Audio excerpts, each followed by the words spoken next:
اللهم صل على محمد وآل محمد. بسم الله الرحمن الرحيم. السلام عليك يا أبا عبد الله، السلام عليك يا ابن رسول الله، السلام عليك يا ابن أمير المؤمنين وابن سيد الوصيين، السلام عليك يا ابن فاطمة الزهراء سيدتي نساء العالمين، السلام عليك يا ثار الله وابن ثاره والوتر الموتور، السلام عليك وعلى الأرواح التي حلت بفنائك، عليكم مني جميعا سلام الله أبدا ما بقيت وبقي الليل والنهار.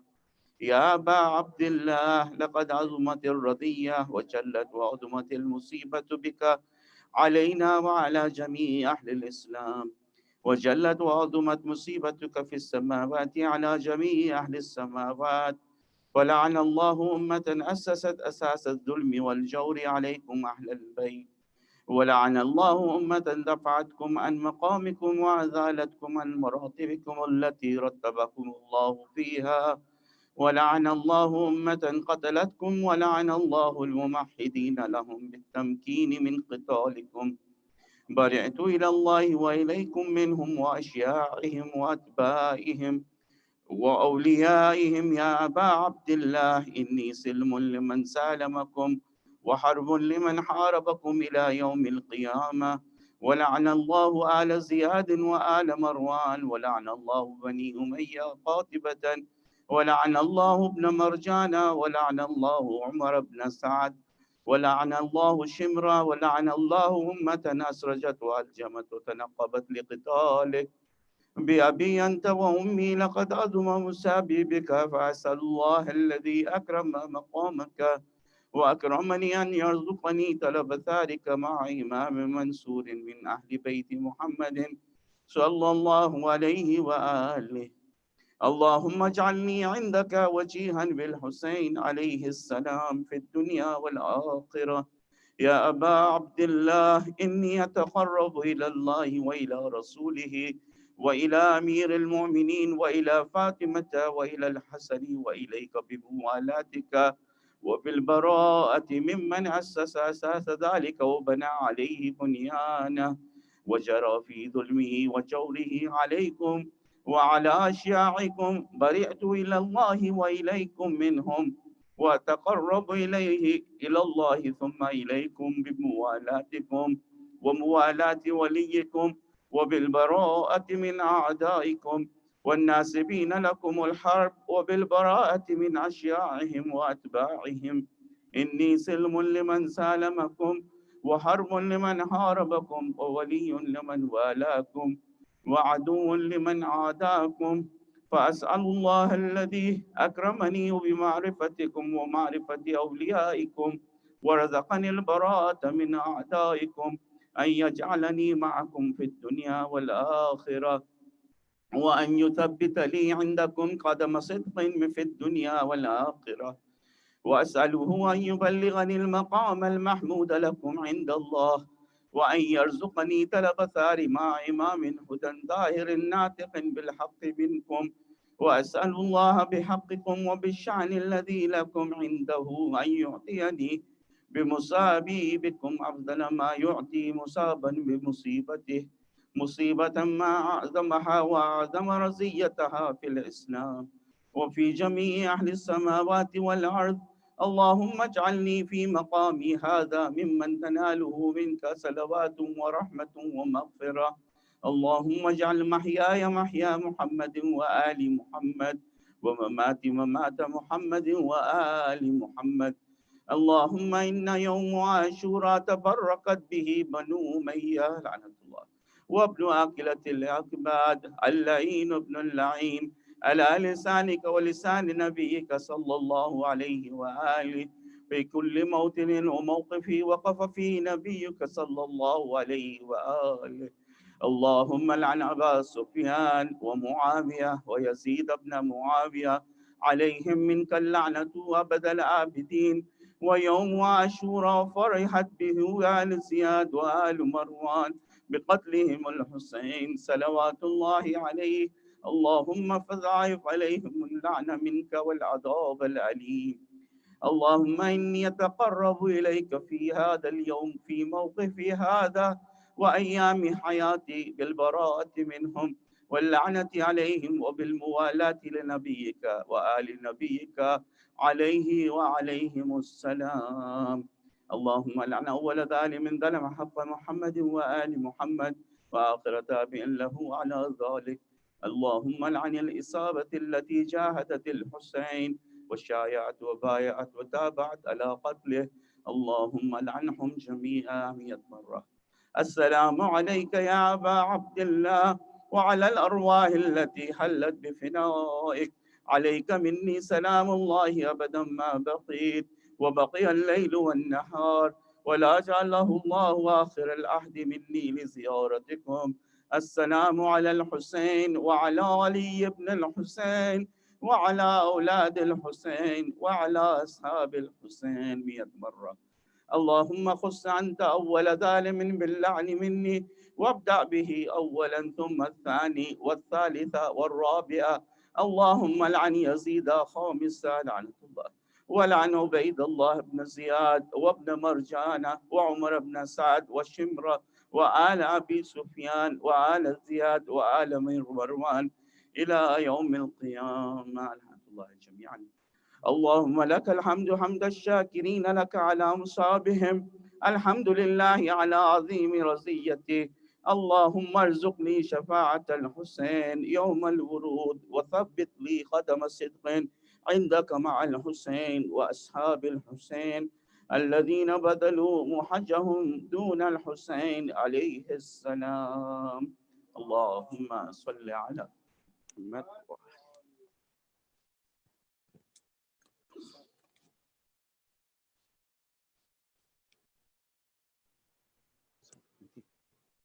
انت سورة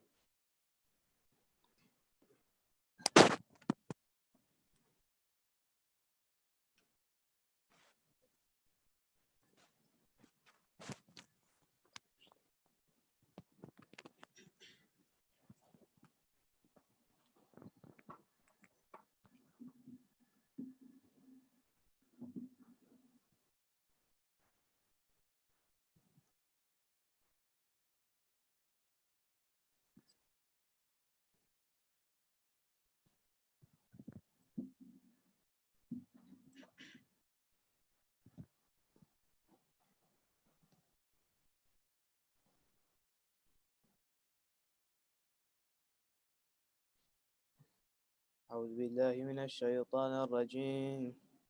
بسم الله الرحمن الرحيم. والفجر وليال عشر والشفع والوتر والليل إذا يسر هل في ذلك قسم لذي حجر ألم تر كيف فعل ربك بعاد إرم ذات العماد التي لم يخلق مثلها في البلاد وثمود الذين جابوا الصخر بالواد وفرعون بالأوتاد الذين طغوا في البلاد فأكثروا فيها الفساد فصب عليهم ربك سوط عذاب إن ربك لبالمرصاد فأما الإنسان إذا ما ابتلاه ربه فأكرمه ونعمه فيقول ربي أكرمن وأما إذا ما ابتلاه فقدر عليه رزقه فيقول ربي أهانن كلا بل لا تكرمون اليتيم ولا تحاضون على طعام المسكين وتأكلون التراث فأكلا لما وتحبون المال حبا جما كلا إذا دكت الأرض دكا دكا وجاء ربك والملك صفا صفا وجيء يومئذ بجهنم يومئذ يتذكر الإنسان وأنى له الذكرى يقول يا ليتني قدمت لحياتي فيومئذ لا يعذب عذابه أحد ولا يوثق وثاقه أحد يا أيتها النفس المطمئنة ارجعي إلى ربك راضية مرضية فادخلي في عبادي وادخلي جنتي. صدق الله العلي العظيم. الفاتحة. صلى الله عليه وآله.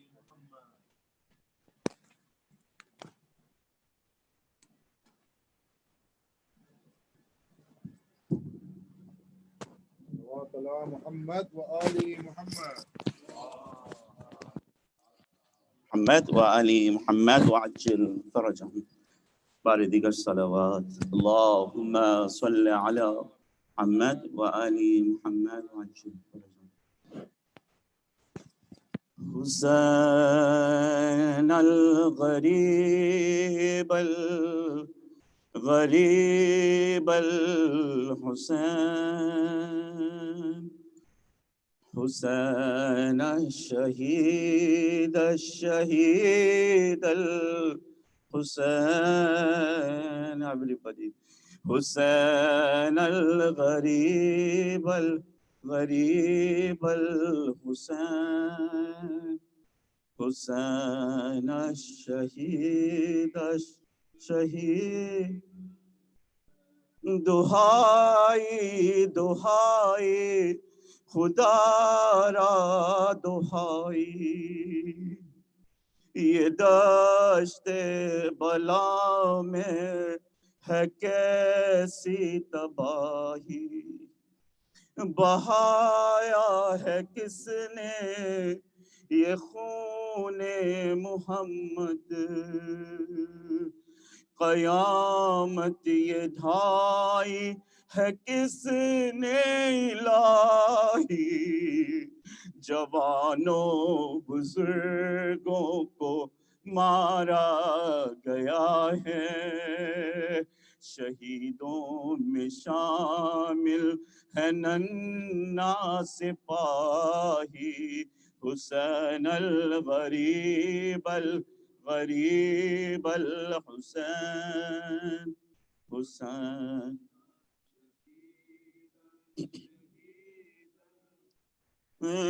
کیا جشن برپا یوں اہل ہوس نے شہیدوں کے لاشوں پہ ڈنکے بجائے جلا ڈالے آل محمد کے خیمے سکینہ کے منہ پر تماچے مارے جو بیمار تھا اس کا بستر نہ چھوڑا نبی زادیوں پہ بدر لگائے حسین الغریب الغریب الحسین حسین الشہید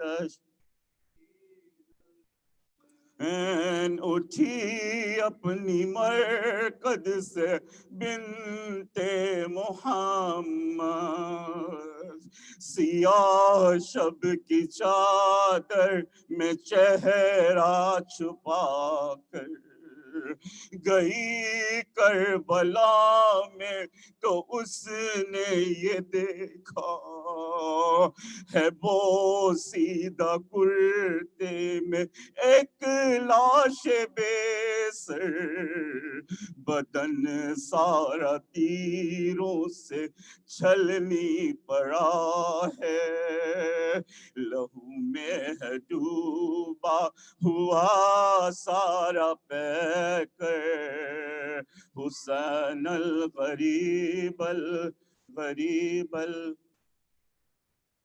حسین شہید تڑپ کر وہ چلائی شبیر بیٹا لہو میں نہائے ہو سر بھی جدا ہے تبر کس نے مارے ہیں سارے بدن پر، یہ تیروں پہ رکھا ہے کس نے جنازہ، کہاں ہے میرا لال عباس بولو، میں پوچھوں گی اس سے یہ کیسے ہوا ہے، حسین الغریب الغریب الحسین، حسین الشہید،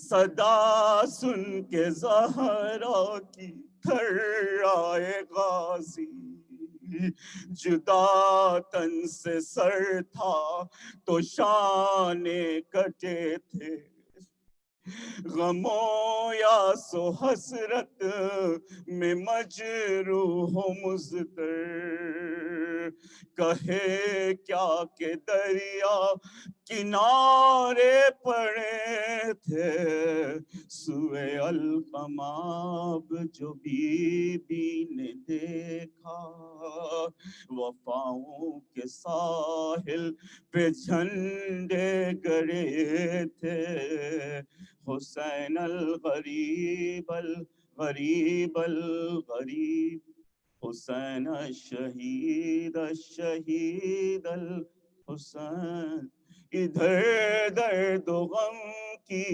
ستائی تھی زینب، جو وحشت کے جنگل میں حیدر بنی تھی، کبھی خاک اڑاتی کبھی اشک پیتی، جو کنبے کے پہرے پہ تنہا کھڑی تھی، سکینہ کے ساقہ کو آواز دے کر، غم شاہدی میں بکا کر رہی تھی، حسین الغریب الغریب الحسین، حسین الشہید، کبھی دل میں دیتی وہ ماں کو صدائیں، کبھی رو کے کہتی کہ بابا کہاں ہو، شہیدوں کا نوحہ تھا اس کی زباں پر، ابد کس طرح اس کے غم کا بیان ہو، ہمیں بھی سعادت ہو نصرت کی حاصل، خدا را ظہور امام زمان ہو، حسین الغریب الغریب الحسین، حسین الشہید شہید الحسین، الفاتحہ۔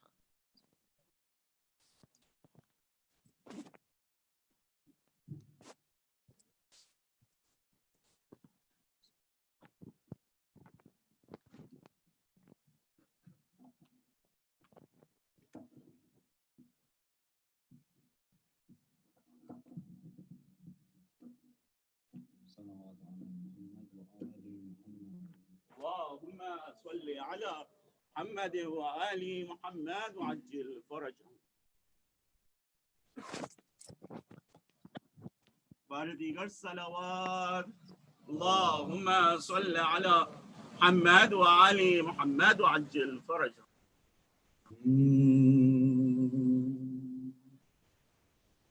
کیا دیکھتی ہے صغرا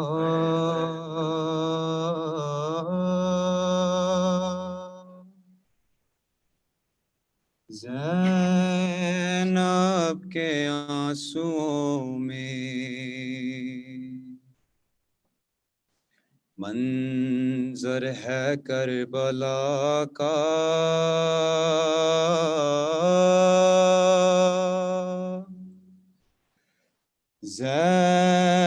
زینب کے آنسوؤں میں، برچی کا زخم تازہ تا زندگی رہے گا،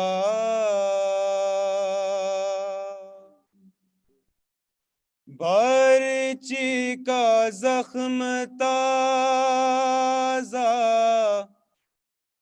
تا زندگی رہے گا، اکبر کا ہے کلیجہ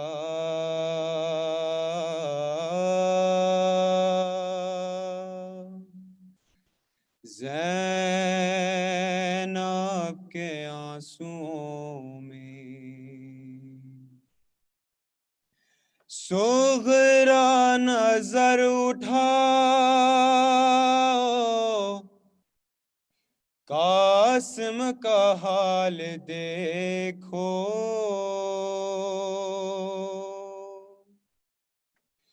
صغرا نظر اٹھاؤ،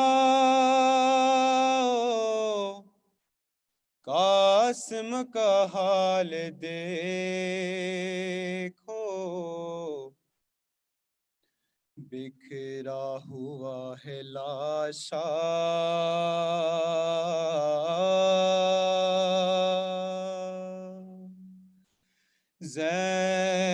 زینب کے آنسوؤں میں،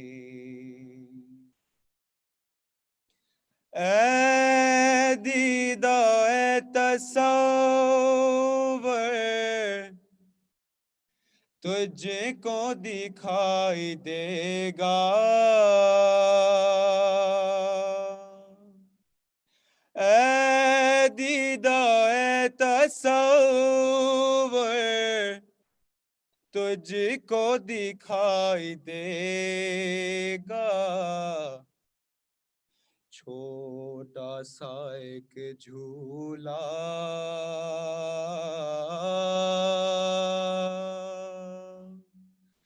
زینب کے آنسوؤں میں، کیا دیکھتی ہے صغرا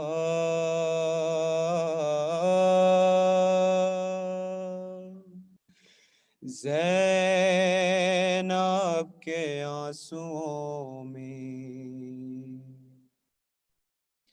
زندان شام میں ہے چھوٹی سی قبر لیکن زندان شام میں ہے چھوٹی سی قبر لیکن موجود ہے سکینہ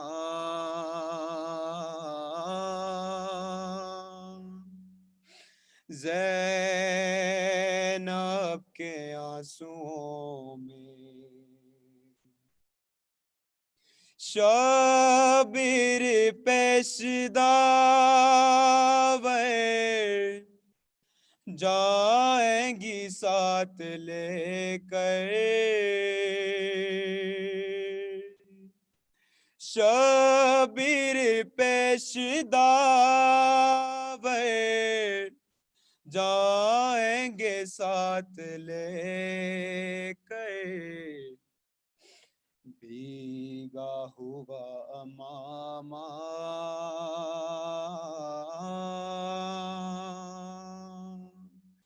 زینب کے آنسوؤں میں، کیا دیکھتی ہے صغرا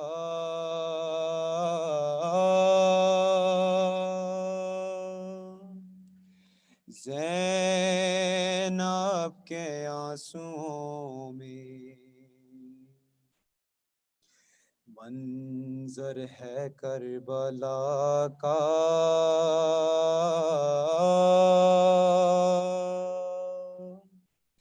زینب کے آنسوؤں میں، صلوات علی محمد و آل محمد۔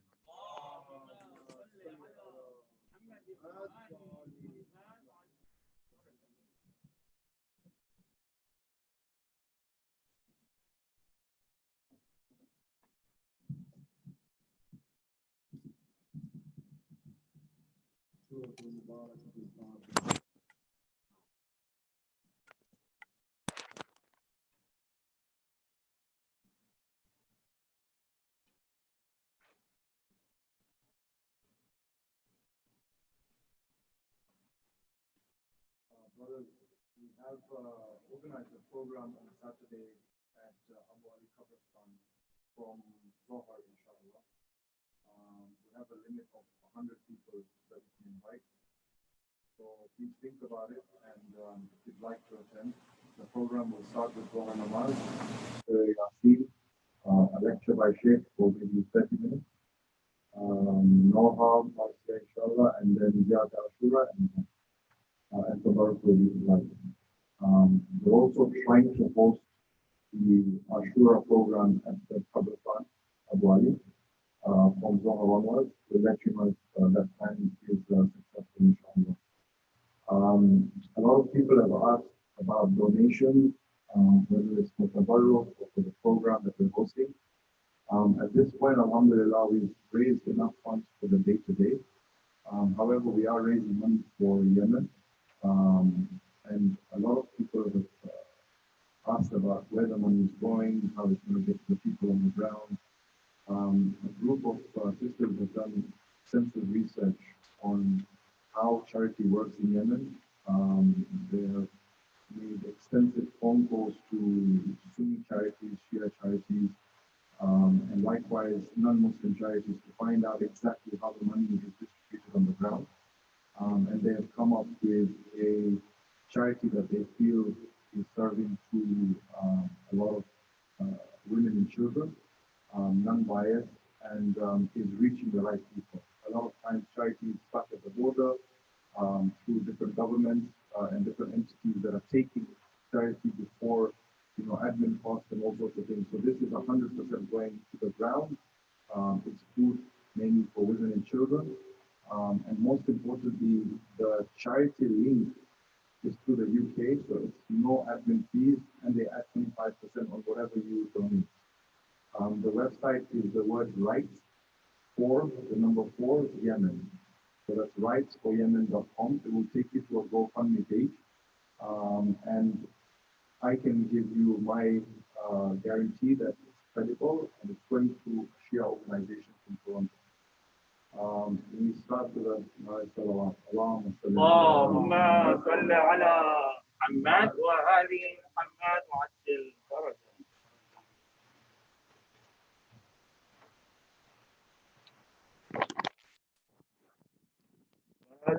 ताजील ज़ुहूर इमाम ज़माना बुलंद कर सलावत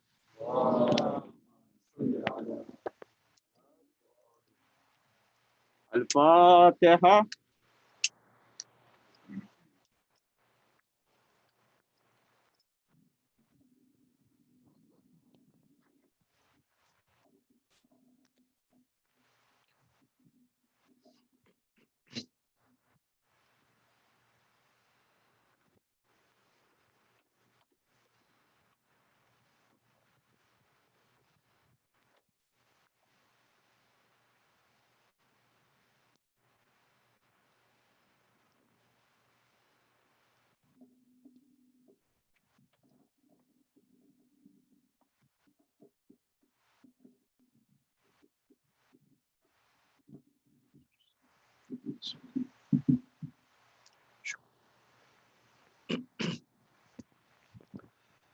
رحم الله من قرأ سورة المباركة الفاتحة.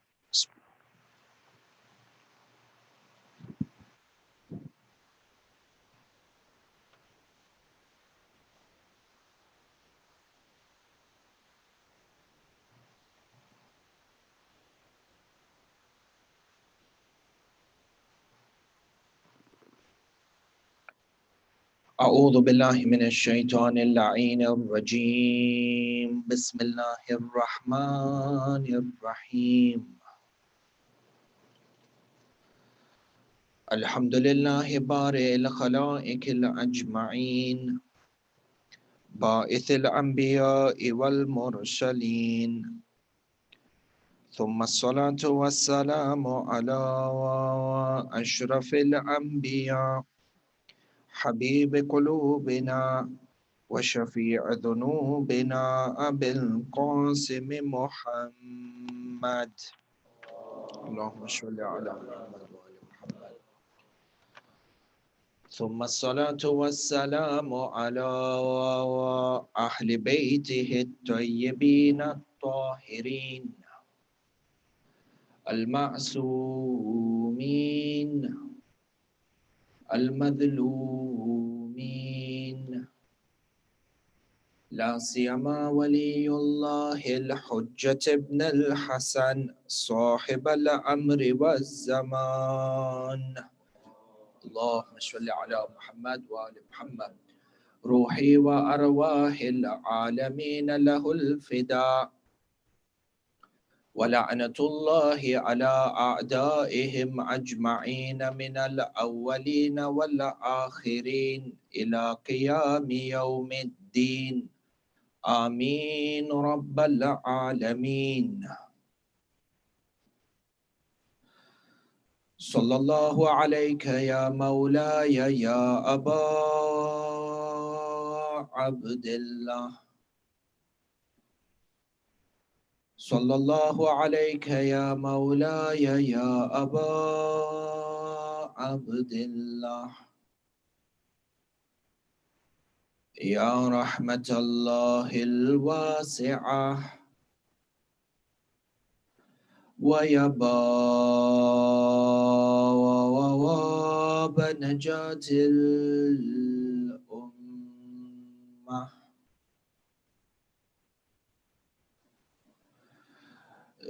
يا غريب الغرباء،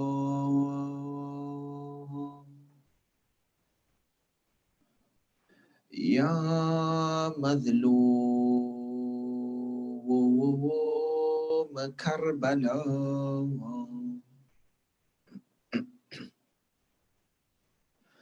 السلام على من جعل الله الشفاء في تربته، السلام على من الإجابة تحت قبته، السلام على ساكن كربلاء. فيا ليتنا ثم يا ليتنا كنا معكم سادتي، يا سادتي، فنفوز فوزا عظيما.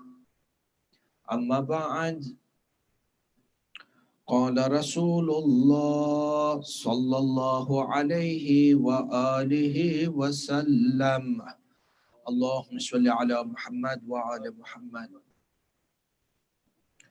علي وشيعته هم الفائزون، صدق النبي وآمنا به. نوروا مجالسكم بذكر محمد وآل محمد. اللهم صل على محمد وآل محمد. Second of your loudest salawat to hasten the reappearance of Maulana Sahib al-Amri wa Zaman. Allahumma salli ala Muhammad wa ali Muhammad wa ajil faraja. Shabab, a third louder salawat to seek the pleasure of Sayyida Fatima al-Zahra alayha salam. Allahumma salli ala Muhammad wa ali Muhammad wa ajil faraja. You find throughout history the analysis of the events of Karbala have had numerous diversions and have had numerous versions attributed to it. And in fact, you find that recording the history, the manner in which the history surrounding the events that took place in Karbala and the event of Ashura, depending on which author you refer back to, you find variances not only in the reporting the advent of Karbala, the revolution on the day of Ashura, but you find analysis that change the scope and the reasons of the revolution altogether. And you notice that as scholars and as students of theology and students of history, be it Islamic history or non-Islamic, you will always find that historians who are affiliated to the governments of the time will record history in a manner that does not go against the security or the values of the government of that time. Yani the historians, to a great extent, who are funded by the government, will author a version of history to secure the interest of that particular ruling party. And you find that Karbala and the event of Ashura, being powerful as it is, and the impact that it had not only in the Islamic world at that time, but for generations to come until the day of judgment, and its impact on non-Islamic communities, and you understand the potential that lies within this, you begin to understand perhaps the different reasons and the different motives when it comes to diluting or distorting facts that surround Karbala and Ashura. And you find that one of the most common misconceptions that has been pushed as propaganda throughout history is the notion that it was the Shias who were responsible for the betrayal of Imam al-Hussein, and it is the Shias, Ithna Ashari themselves. Not only did they betray Imam al-Hussein, but they participated in the killing of Imam al-Hussein. And as a reason of their betrayal, they then went on to feel guilt generations later of the fact that they betrayed the same Imam who they invited and called for his leadership. And as a result of this guilt, they engage in acts of self-flagellation for atonement. وهاي البحث Kabir. This in itself is a study which is deep and has many great aspects in how we are able to get to the root cause and be able to clarify these misconceptions. From in this tufan, in this wave, and in this ocean of misconceptions, I wish to pick tonight one particular point for which the Shias of Ali Muhammad are targeted to this day and age, and propaganda spread and books of history till this day and age, 1400 years later, are insistent of the fact that it was the Shias who invited, the Shias of Kufa in particular, who invited Imam al-Hussein to come to Kufa to lead them in revolution. And when Imam al-Hussein sent his emissary by the name of Imam Muslim bin Aqil on his behalf as his ambassador to confirm the pledges of allegiance, it is the Shias who turned upon Muslim bin Aqil, abandoned the Imam, and eventually resulted to the martyrdom of the Imam in Karbala. For the question that we would like to address today is that, historically speaking, is it accurate that it is the Shias of Ali that abandoned Muslim bin Aqil in Kufa and eventually led to the martyrdom of Imam al-Hussein in Karbala? Because generally what we understand from history is that when Sayyid al-Shuhada Aba Abdullah alayhi salam, Allahumma salli ala Muhammad wa ala Muhammad wa ajjal farajah, refused and rejected the bay'ah towards Yazid in Medina, Sayyid al-Shuhada moved towards the city of Makkah, Makkah al-Mukarramah. From the month of Rajab, end of Rajab, 60 AH, all the way until the day of Arafah, 60 AH, where he then left Makkah, heading towards the city of Kufa. For what we understand is in this period when Imam left Medina and went to Mecca, it is the Shias, this is what is understood and this is what is widely recorded. It is the Shias of Kufa who wrote letters to Imam al-Hussein inviting him to come to Kufa and to lead them in the revolution such that they can overthrow the oppressive regime of Bani Umayyah. Now it is also important over here, Bain al-Qawsayn, real quick, that it is noted and it is emphasized over here that Sayyid al-Shuhada, as opposed to or contrary to popular belief that is trying to be propagated at the same time, is that Sayyid al-Shuhada never stood up for a political movement. A political ambition was never part of the divine objectives of Sayyid al-Shuhada. It could be a side effect. It could be a potential consequence that there is a political change, but the movement of Sayyid al-Shuhada in its core, in its essence, was ideological and spiritual, and a stance against corruption in the name of religion, corruption in the name of ideology. For Muawiyah ibn Abi Sufyan al-La'in and Yazid ibn Muawiyah al-La'in, for them to rule unjustly is one thing, but for them to claim divinity in their rule as godly appointed people, this is what Sayyid al-Shuhada stood against. Corruption in the name of religion. In any case, you find that this is the popular belief, that the Shias wrote the letters to Imam al-Hussein when he left Medina and rejected the bay'ah of Yazid and called him to be the leader of the movement. Muslim bin Aqil goes, and what do you find? After the revolution of Muslim bin Aqil, or during the revolution of Muslim bin Aqil, is left all alone. Historians including Sheikh Mufid and Ibn Shahr Ashub from the Khassa and a number of the scholars from the Amma are of the opinion that there were close to or between 12,000 to 18,000 letters that were written from the citizens of Kufa inviting Imam al-Hussein to come and lead them. 12 to 18,000. So the popular belief is that 12 to 18,000 of the Shias of Ali invited Muslim bin Aqil. Muslim gets martyred. Where did all the Shia disappear? Is it the Shias who disintegrated and abandoned Muslim bin Aqil, knowing that one of the first people to give bay'ah to Muslim bin Aqil were the likes of people such as Abis? For how did Abis abandon Muslim bin Aqil and then end up in Karbala? Question mark. One of the people to give bay'ah to Muslim bin Aqil as soon as he entered into the city of Kufa was the likes of Habib ibn Madahir.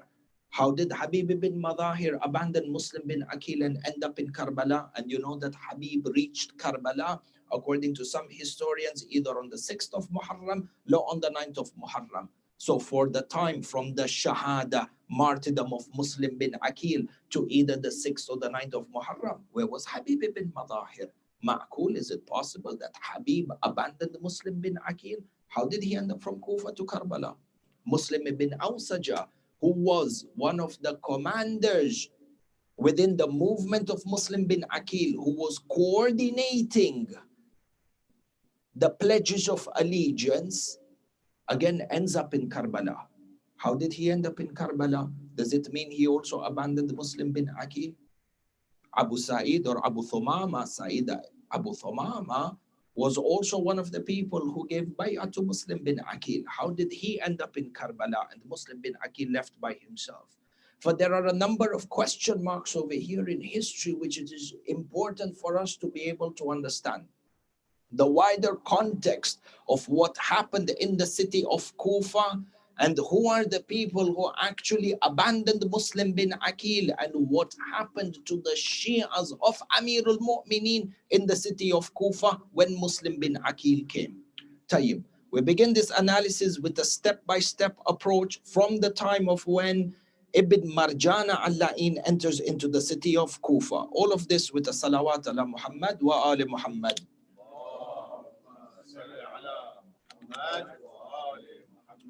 Historians narrate, it has become public knowledge now, and the central government in Sham, upon which Yazid ibn Muawiyah has been given bay'ah, it has now become common knowledge that Sayyid al-Shuhada Abu Abdullah has publicly rejected the bay'ah of Yazid, left the city of Medina, and is making a public stance by going towards the city of Mecca. Simultaneously, 12 to 18,000 people at the minimum from the city of Kufa have written letters inviting Imam al-Hussein to lead them in movement, and are also ready to reject the leadership of Yazid ibn Muawiyah. Imam al-Hussein sends Muslim bin Aqil. The city of Kufa reaches an electric environment with the fervor of revolution lingering in the air. The governor of the city of Kufa at that time is a person by the name of Nu'man ibn Bashir. Nu'man ibn Bashir was unable to contain the environment and the situation inside of Kufa, because as Muslim bin Aqil made his entry into the city of Kufa as the ambassador and the representative of Sayyid al-Shuhada, he was commanded to take bay'ah on behalf of the people. And we alluded towards this point in the istishhad of Imam Muslim bin Aqil alayhi salam. If you want to understand the adama and the daraja of Muslim bin Aqil, it is sufficient for you to know that Sayyid al-Shuhada, Shabab Ahlil Jannah, wrote in the letter to the city of Kufa that give your bay'ah to me by giving bay'ah to Muslim. Muslim bin Aqil was tasked to collect the bay'ah on behalf of Imam al-Hussein. Do you know what this means? Illustrate your obedience towards the Imam by illustrating your obedience to Muslim bin Aqil. We spoke about this yesterday or the night before. Ta'a mutlaqa, ati'ullah wa ati'ur rasul wa ulil amri minkum. Sayyid al-Shuhada is from the ulil amr. Unconditional obedience is required towards him. Imam al-Hussein says, if you are unconditionally obedient towards me, demonstrate it to Muslim bin Aqil. Meaning what? The command of Muslim bin Aqil becomes wajib, and anything that Muslim bin Aqil forbids you from becomes haram. This is a daraja that is granted by Allah subhanahu wa ta'ala from those who are the illiyin, and the Muslim bin Aqil from this rank. In any case, Muslim bin Aqil begins to collect the bay'ah from the people. The situation in the eyes of Bani Umayyah in the city of Kufa is out of control. Yazid consults his advisor, the advisor to the government in Sham, person by the name of Sirjon, who had links to the Roman Empire at that time. They sit down together in consultation. Sirjon advises Yazid that if you wish to control the city of Kufa and crush a looming revolution, which is beginning from the city of Kufa and has the potential to spread across the Islamic lands, then your only option or your best bet is that you reconcile the leadership of the city of Kufa and the city of Basra under the leadership of Ubaidullah ibn Ziyad. Ubaidullah ibn Ziyad was the governor of Basra at the time. Acting on the advice of Sirjon, Yazid al-La'in writes a letter to Ubaidullah ibn Ziyad, commanding him to leave the city of Basra, move towards the city of Kufa, and take over as the governor and do everything in his power to ensure that this revolution and this movement of Muslim bin Aqil on behalf of Sayyid al-Shuhada is cut down and is thrashed and is quashed altogether. Historians mention that Ubaidullah ibn Ziyad leaves the city of Basra and enters into the city of Kufa. As soon as he enters into the city of Kufa, Nu'man ibn Bashir is deposed of his official position. I want to now show you the steps that Ubaidullah ibn Ziyad took in the city of Kufa, and from this you are able to understand who truly deserted Muslim bin Aqil and what happened to the Shi'as of Muslim bin Aqil. The narrations mention, and I quote this from Tariq Tabari. Tariq Tabari is from the Mu'arrikhin, the historians of the Amma. This is not from the Khassa. For you find over here, in Tariq al-Tabari, it is narrated that as soon as Ubaidullah ibn Ziyad came into the city of Kufa, took over what you would call the White House or the presidential estate and deposed Nu'man ibn Bashir, he made a public announcement. O people of Kufa, gather, O citizens, gather in Masjid al-Kufa. And this is one of the madhlumiyat of Masjid al-Kufa. This Masjid al-Kufa, which was the first mosque to be built on earth as per our traditions. This mosque in which Adam recited Salat. This mosque in which Nuh recited Salat. This mosque in which Ibrahim prayed. And you have the stone, the marking of where Ibrahim recited Salat inside of Masjid al-Kufa. Those of you who have done A'mal of Masjid al-Kufa, may Allah grant all of us the opportunity to visit Kufa and Najaf al-Ashraf and the king who is buried in Najaf al-Ashraf. Aslan Najaf al-Ashraf. We were talking with some of the brothers yesterday, some of the wordings inside of Ziyarat al-Jami'ah. Najaf al-Ashraf and the Qubbah of Najaf al-Ashraf is the central axis through which the qadr and the nidam of the entire universe emanates. Allahu Akbar. May Allah grant us the opportunity to perform the ziyarah.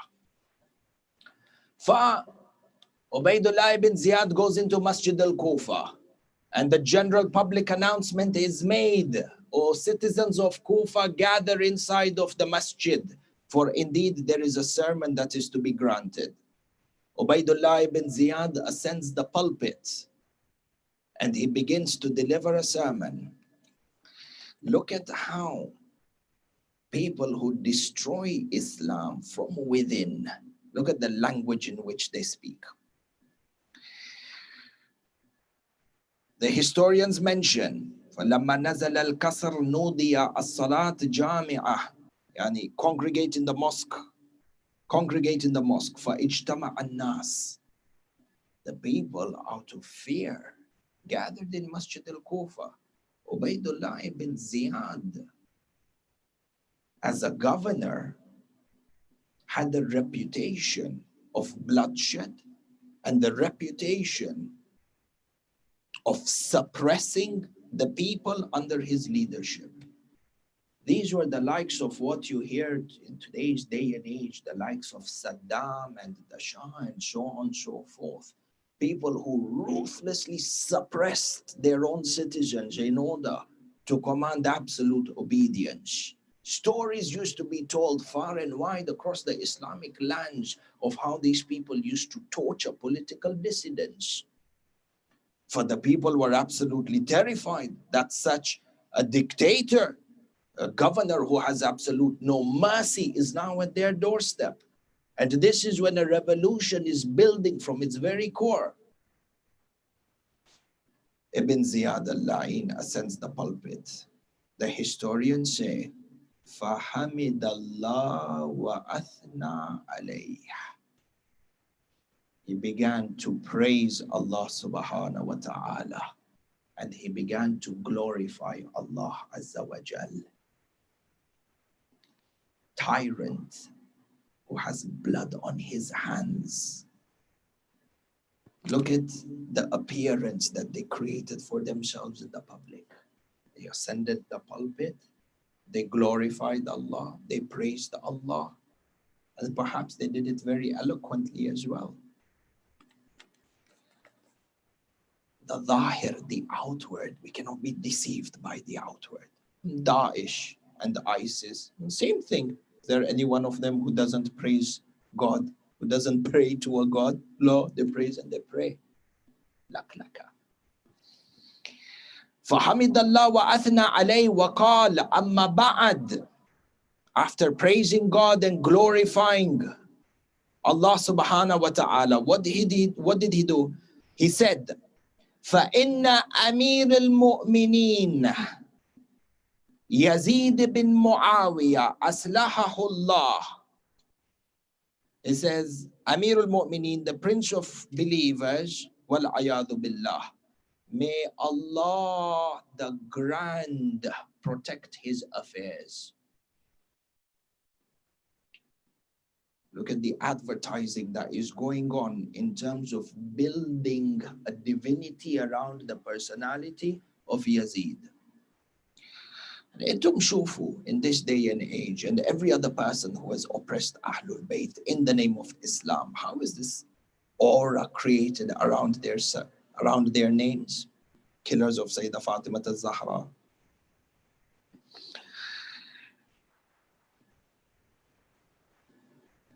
Amir al-Mu'mineen Yazid bin Muawiyah aslahahullah wallani misrakum wa thagrakum, has appointed me as a governor over your lands and over your farms.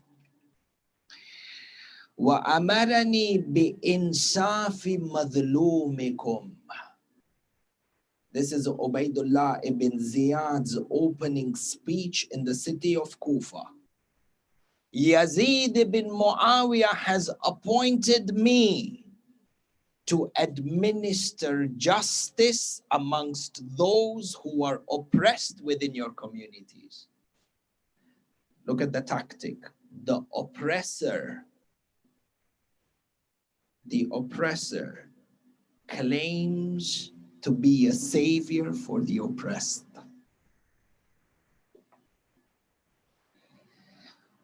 وَإِعْتَاءِ مَحْرُومِكُمْ. And I have come here to deliver financial aid to those who have been economically suppressed. وَبِالْإِحْسَانِ إِلَى صَامِئِكُمْ وَمُطِيعِكُمْ. Look at this. See, human psychology has a big role in this. He comes forward and he says to the people, number one, I've been appointed by Amir al-Mu'mineen. Who? Yazid ibn Muawiyah, Amir al-Fasiqeen Aslan. Number two, he comes forward with the concept that he himself is a representation of justice and the representation of equity and equality.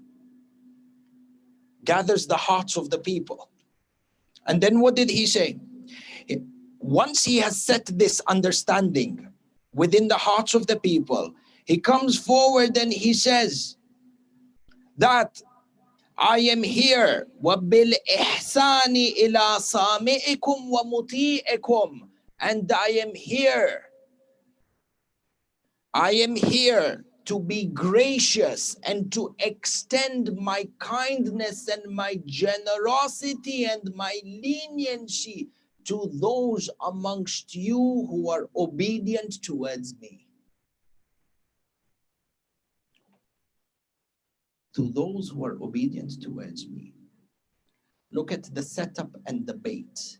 You are now planting the seeds within the citizens of the city of Kufa, that in order for you to be a recipient of the grace of the governor, in exchange, you have to be obedient and loyal towards him.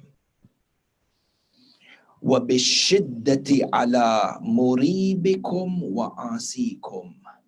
And I shall now warn you, having said that, I now warn you of my wrath towards those who were disobedient against me or the government of the time. Look at the human psychology that is played here. You have promised the people with justice, You have promised them with financial rewards so long as they are obedient towards you.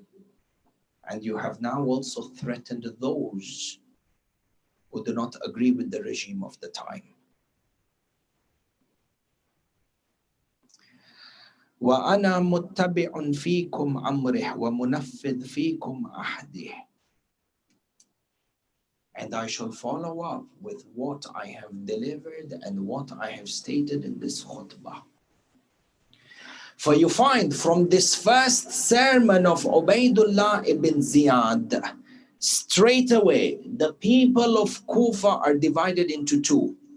There are those who are chasing financial security, and there are those who want their stipends from the Baytul Mal to be increased. So suddenly their hearts are towards Ubaidullah ibn Ziyad.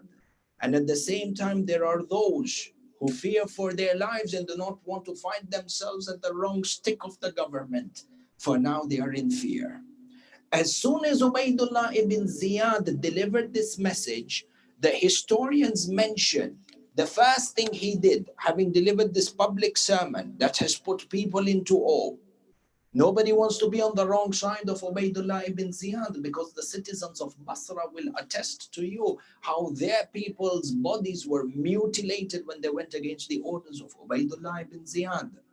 For as soon as he delivers this khutbah, Ibn Ziyad al-La'in gathers the civil servants, the civil clerks from the Ministry of Finance and from the public treasury, gathered all these civil servants together inside Masjid al-Kufa. Who are the civil servants of the Ministry of Finance or the civil servants of the public treasury? Public treasury is the Baytul Mal. This is a system that was implemented by Rasulullah and was taken forward by Amirul Mu'mineen. In that, in the city of Kufa, like in every other city, there was a public treasury, which is the equivalent of a central bank. And there were civil servants or clerks who would work within the central bank.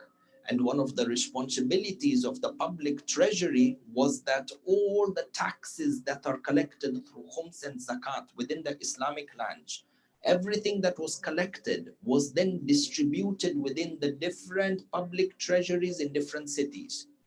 Once these taxes were collected within the public treasury, they were then redistributed back to the citizens of that city. Because the idea of taxes is that the tax money collected from taxes are to be used and reinvested back into the citizens of the state, such that we are able to uplift the standard of their living. This is the entire concept of a public treasury inside of Islam, as established by Rasulullah and the Amirul Mu'mineen. For the public treasury inside of the city of Kufa, Ubaidullah ibn Ziyad gathered all the civil servants who work there. You civil servants who are in charge of ensuring that the funds from the public treasury are distributed to the citizens of the state, every civil servant was in charge of a certain division or a certain county within that entire city. So when they would get the funds, it was their job to go and distribute the money family by family. For the civil servants, to a great extent, were the most knowledgeable people in regards to who the population was, how many people there are in every family, how many heads there are in a certain household, and which occupation each family is in. Because they are the ones who go forward and they distribute the stipend. The stipend that comes from the central treasury or the public treasury is contingent upon the number of heads within a household. So you could say the entire census, the list of the entire population of city of Kufa was in their hands, because they used to distribute the mal. Ubaidullah ibn Ziyad was fully aware that these people had this vital information, the census of the population of the city of Kufa. So he brought them into Masjid al-Kufa and he said to them, number one, Everyone who is in your list in this census, who receives a stipend from the Baytul Mal, I want you to categorize these people by their faith system. Outline for me from this entire census, from this entire list of population, anyone and everyone who in your individual jurisdictions, if he is a Shia of Ali ibn Abi Talib, or you suspect him to be from the Shia of Abi Talib, I want you to write their names, report them to me such that mass arrests can be taken. For the civil servants went into panic because this is the governor. Ibn Ziyad went forward and said, you civil servants who are in charge of ratting out the Shias of Ali ibn Abi Talib, if I find out, Ubaidullah ibn Ziyad is telling them, if I find out from your jurisdiction that there is a Shia of Ali ibn Abi Talib and you did not report him to me, I will make sure that you are publicly crucified outside your house. Civil servants now, not only are they fearing for their jobs, but they are fearing for their lives. No one will take a risk for anybody who falls under their jurisdiction, and if they are 50-50, this guy might be a Shia of Ali or not, they will register him as a Shia of Ali and have him sent over to Ubaidullah ibn Ziyad. With this in practice, Ayatollah Mamkani, in his book Tankihul Maqal, who is one of the greatest ulama of Rijal and the greatest ulama of history, say, based on this initiative of Ubaidullah ibn Ziyad, 4,500 known Shias of Amirul Mu'mineen in the city of Kufa were arrested and placed into jail. From amongst them was Mukhtar al-Thaqafi. From amongst these people who was arrested was Sulaiman ibn Sard. From amongst these people who was arrested was Ibrahim, the son of Malik al-Ashtar. These people, years on, then became the forefront of a movement known as the Tawabin, who then came forward to seek vengeance for the martyrdom and the killing and the assassination of Sayyid al-Shuhada. Sulaiman ibn Sard was one of the first people to give bay'ah to Muslim bin Aqil. What happened to him? Why wasn't he there in Karbala? Like him, 4,500 Shias were arrested. Asbaq ibn Nabata, who is one of the grand students of Amirul Mu'mineen. In fact, the entire system of Arabic grammar is listed down on the teachings of Asbaq ibn Nabata, who was a student of Amirul Mu'mineen. And even till today, if you go back to the book Kitab Ujurumiyya, which is a very basic and a fundamental text in Arabic grammar in Nahu, you find over there Asbaq ibn Nabata writes in the prerequisite or in the introduction of the book that I learned the rules of Arabic grammar from my master Ali ibn Abi Talib alayhi salam. Asbaq ibn Nabata, who was there at the deathbed of Amirul Mu'mineen alayhi salam, was one of the people who was arrested through this initiative by Ubaidullah ibn Ziyad.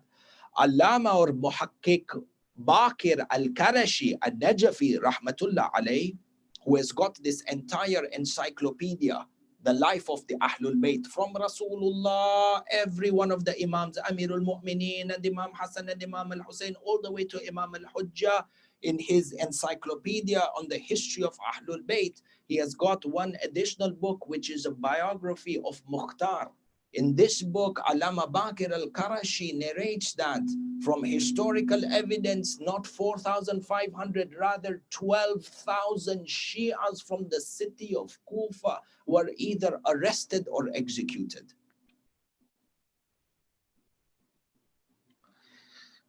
Now, according to historians, 12,000 people wrote letters to Imam al-Hussein to come to Kufa and lead them in revolution. This is how we connect the dots in history. 12,000 people wrote letters to Imam al-Hussein on the basis that 12,000 is correct. Over here, Allama Bakir al-Karashi says, exactly 12,000 people were arrested in the jails of Mukhtar, in the jail of Ubaidullah ibn Ziyad al-La'in.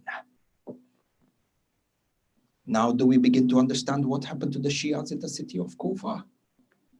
Not only were there mass arrests that were made, in addition to these mass arrests, there were mass public executions. Public executions of known figures who were renowned Shias of Ali ibn Abi Talib alayhi salam. Publicly executed in Kufa. One example of these was Mitham al-Tammar. Mitham al-Tammar had just completed the Umrah. The popular belief is that he had finished Hajj and then came back to the city of Kufa. It's actually incorrect. The words of Sheikh al-Mufid is misunderstood. And this in itself is a big bahath. It's a bahath that is fiqhi, and the usage of the words of jurisprudence over time and how their meanings changed. In any case, khulasa, Mitham al-Tammar was in Umrah. He leaves the city of Makkah and comes towards the city of Kufa. For a short period, he's in jail together with Mukhtar. Mitham al-Tammar from jail is then taken and is publicly crucified in the city of Kufa by Ubaidullah ibn Ziyad. They say they put him on the cross and they crucified him. When they crucified him in the public square in the city of Kufa, he began to recite Fada'il and mention the greatness of Amirul Mu'mineen Ali ibn Abi Talib, such that the generals or the police officers went to Ubaidullah ibn Ziyad and they said to him, Mitham al-Tammar is a greater danger to us now while he is being crucified, because the people are listening to his words and are listening to him call out towards Amirul Mu'mineen and the rightful leadership of Amirul Mu'mineen, divine appointment of Amirul Mu'mineen after Rasulullah. Historians mention, today I came across an expression, they say, فَأَلْجَمَهُ. Al-Jama is a term that is used when they put a bridle around the mouth of an animal, for a horse or for any other, when they want to close it together. At that time, what they used to do is when they want to prevent a person from speaking, they would take rods of iron and they would hammer it from one side of a mouth and take it out the other side, so he cannot speak. This is a public message by Ubaidullah ibn Ziyad. If you dare proclaim your affiliation to Ali ibn Abi Talib, this is what we are going to do to you. There is a big message that the dictator sends behind the public execution. It's to instill fear in the masses. Mitham al-Tammar was in this stage for a number of hours, bleeding from his mouth, bleeding from his ears and from his nose. Finally, when they killed Mitham al-Tammar, do you know how they killed Mitham al-Tammar? Many times you'll read in history that they stabbed him with a spear. But actually, spear in Arabic is rumh. Today I read it, one of the makantil, they actually fata'anuhu bil harba. Harba is something, weapon of war, which is very close to I don't know if I'm pronouncing this correctly, bayonet. Back in the day, they used to have this, something that is like a spear, that is an attachment on the gun. And they used to use this to stab. They stabbed him with a bayonet, which means that when they stabbed him, they didn't want him to die immediately. They wanted him to die slowly in public to instill fear in the people. He was stabbed in the morning. Hadith says, or the Rawi says, Mitham al-Tammar died towards the end, yani during the time of Maghrib. For an X amount of hours, he slowly bled to death in public. An example was made from him. If any one of you ever dare to proclaim your affiliation to Ali ibn Abi Talib. Leave aside call for revolution. This is what we're going to do to you. This is the Islam of Bani Umayyah that is propagated. This is that shameful history of Islam under the rulership of Bani Umayyah. The distortion and the Islam being hijacked by the party of Bani Umayyah. And the family of the Prophet gave their lives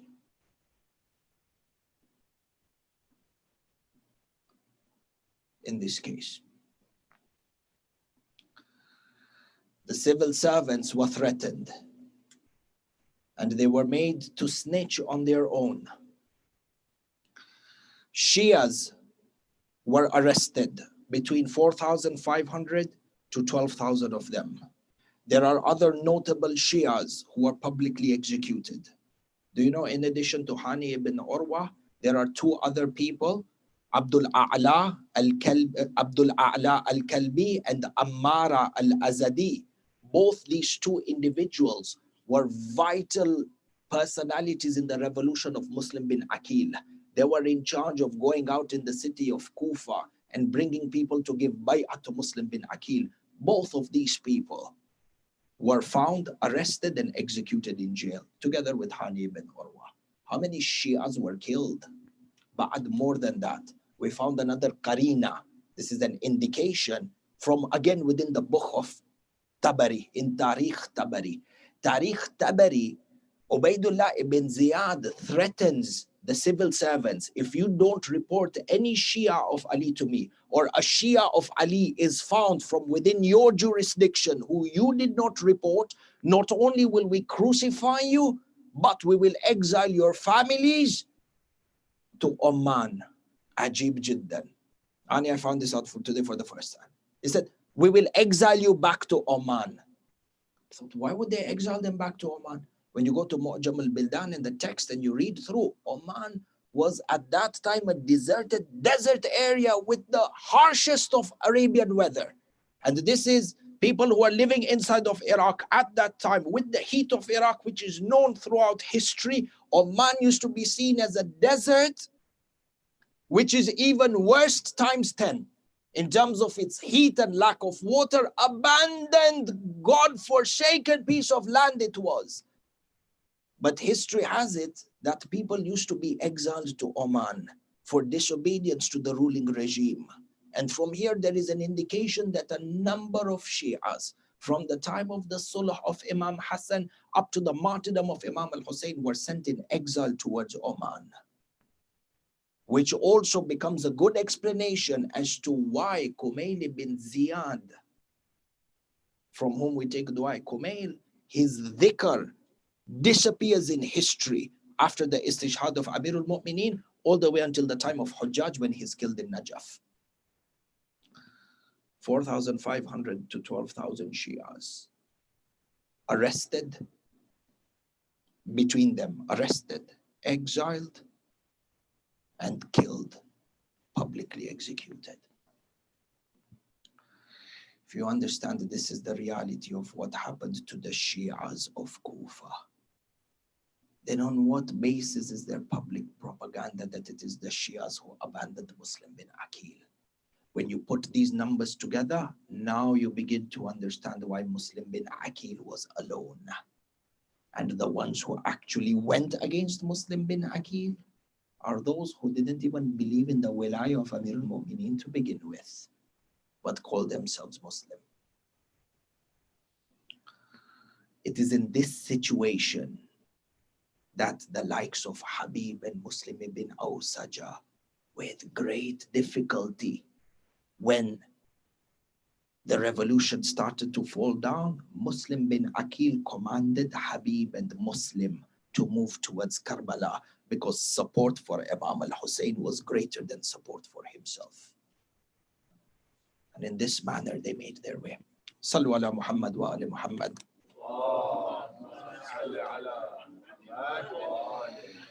Ahibba'i, there's much to say, but time is also raced, and I think we are almost hitting the 1 hour mark in today's Masa'ib. We want to begin with the Masa'ib of Bani Hashim. Sallu ala Muhammad wa ali Muhammad.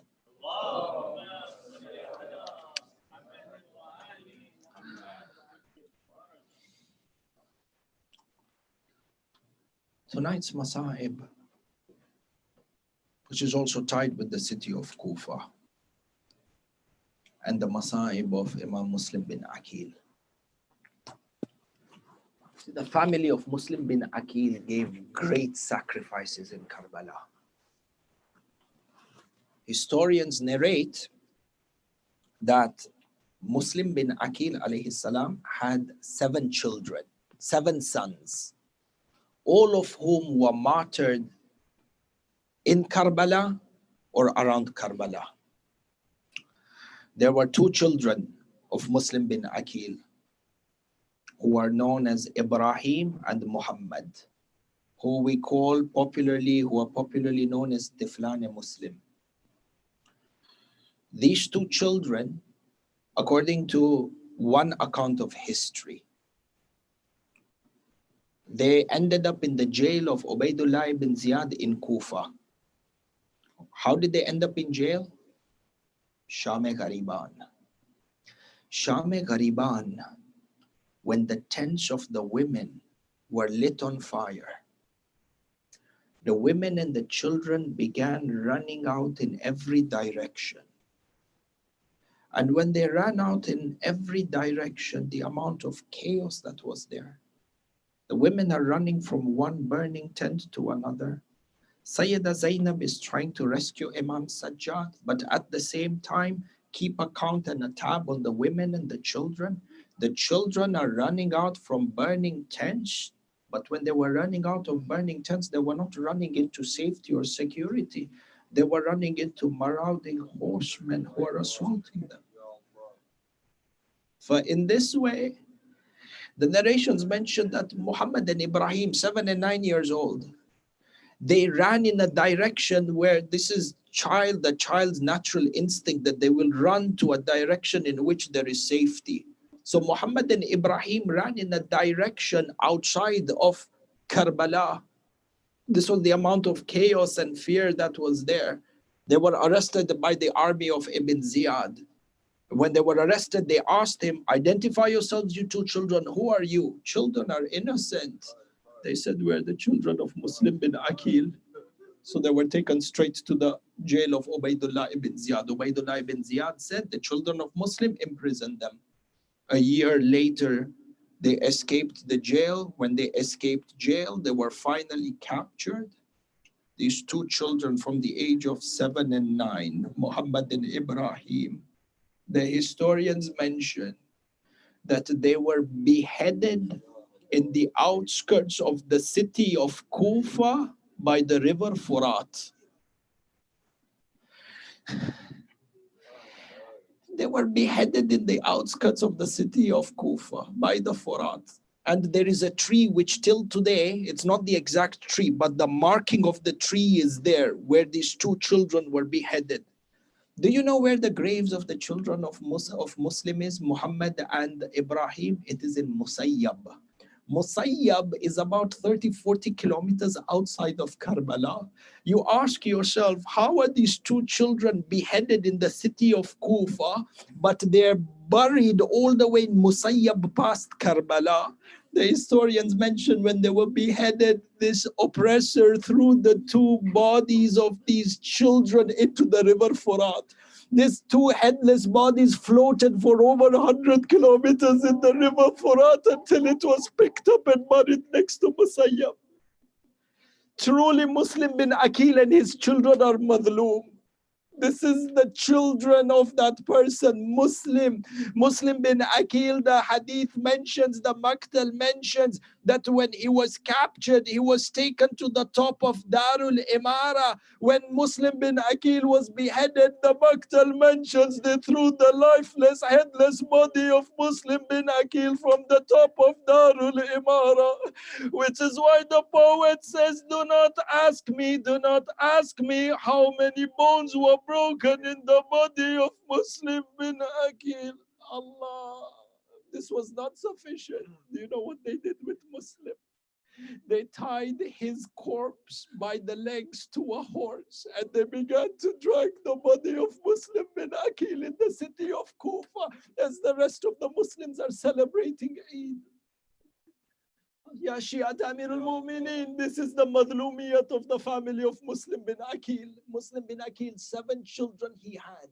His entire lineage was wiped out in the defense of Imam al-Hussein. Muslim bin Aqil was married to the daughter of Amir al-Mu'mineen by the name of Ruqayya, Sayyida Ruqayya bint Amir al-Mu'mineen. 5 of these children, 2, Muhammad and Ibrahim, were killed in the city of Kufa. 5 children of Muslim bin Aqil attained martyrdom in Karbala on the day of Ashura. There was Abdullah, there was Ahmad, there was Aun, there was Ja'far, and there was Muhammad. Muhammad, one, and then Muhammad, another one, the younger one, and Ibrahim, 7 of them. For tonight, Ahibai, we want to pledge and we want to pay tribute to the son of Muslim bin Aqil by the name of Abdullah. Abdullah ibn Muslim bin Aqil, youth from the youth of Bani Hashim and a moon from the shining moons of Bani Hashim. At the peak of his youth, the narrations mention that on the day of Ashura, when all the companions of Aba Abdullah had been martyred and no one remained in the camps except the youth of Bani Hashim, they all gathered around Aba Abdullah al-Hussein, fighting with each other, fighting as in competing with each other, all of them striving, the right word is striving, all of them striving to be from the first ones who are going to be martyred. Ali al-Akbar asked for permission and Abdullah asked for permission, Qasim asked for permission. Each one wants to be the first one to go into the Maidan to become from the Shuhada. The narrations mention that when Abdullah ibn Muslim came to ask permission from Aba Abdullah, Imam al-Hussein looked at him with tears in his eyes. He says to him, "Oh Abdullah, your father has just been martyred a few days back, and perhaps your mother will not be able to see and bear your death. In fact, oh Abdullah, I tell you, take your mother and your younger brothers in the moment of this battle, as we are fighting, the enemies are occupied with us. Take your mother and your siblings towards the side of the mountains and the valleys, and perhaps you can escape and build for yourself a life."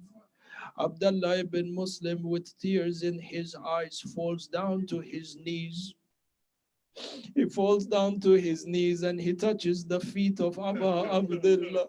He says to him, Yabna Rasulullah, or the grandson of Rasulullah, or the Imam of our time, we are not from the people. Lastu min alladhina.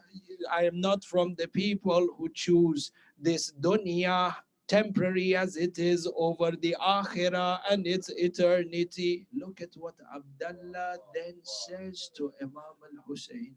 He says to him, فَأَسْأَلُكَ أَن تَرْضَى لنفسي أو أن ترضى لروحي أن تكون فداء لك. Abdullah says to Aba Abdullah alayhi salam, I ask you, my master, to be pleased for my soul to be sacrificed for you. Abdullah is asking Aba Abdullah, are you happy for my soul to be sacrificed in your way? Yani, in other words, he's saying, Ya Aba Abdullah, if you say yes to me, I will feel worthy of being sacrificed in front of you. The narrations mention that when he said this to Imam al-Hussein, Aba Abdullah al-Hussein lifted Abdullah ibn Muslim and he embraced him hard, as if to say, oh Abdullah, I wish I could embrace your father Muslim bin Aqil when he was being thrown up from the Darul Imara. He gave permission to Abdullah. The narrations mention that Abdullah ibn Muslim mounted the horse with his armor and his sword. He went into the Maidan and he attacked the kuffar like a fearless lion, a reflection of his father Muslim bin Aqil on one side and his grandfather Amirul Mu'mineen on the other side. A roaring lion from the lions of Bani Hashim. Allah, Allah, ya Shia. The first of Bani Hashim enters into the battlefield on the day of Ashura.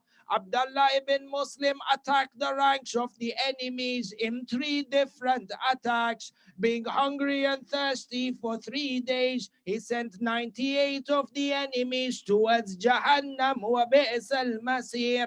When they were not able to stop Abdullah ibn Muslim, Umar ibn Sa'ad cried out, "O people, this is the son of Muslim bin Aqil, and he shall not go down unless we converge upon him from every direction." The enemies were not willing to come close towards Abdullah. So what did they do? They circled him from a distance, and all of them began to throw stones on Abdullah ibn Muslim. As he circled around them, the narrations mention that one of the enemies came close towards Abdullah ibn Muslim, and from close range he shot an arrow towards Abdullah ibn Muslim from a very close range. The Maktal mentions when he struck an arrow, Abdullah ibn Muslim tried to protect his face from the arrow, but the arrow was shot from such a short distance that it pierced the palm of Abdullah ibn Muslim. The arrow went right through and pierced the forehead of Abdullah ibn Muslim. Because it was from such a short range, the hand of Abdullah got stuck to his forehead with a spear. While he was in that state, they took advantage and they began to shower Abdullah ibn Muslim with arrows. So one of them by the name of Amr al-Suwaidi says, when Abdullah ibn Muslim's hand was stuck to the forehead and he was bleeding profusely, I came out and I struck him with another arrow that pierced his neck. A third one came and pierced his heart. As Abdullah ibn Muslim was on this state on his horse, another one of the la'in came. The Maktal says, فَضَرَبَهُ وَفَتَعَنَهُ بِرُمْحٍ. He came and he pierced Abdullah ibn Muslim with a spear, shattering the chest of Abdullah. He fell down to the ground and he cried out. Every shaheed, when he fell down, he cried in a certain way. But when Abdullah ibn Muslim fell down, the Maktal says he cried, Ya Abata, oh my father Muslim.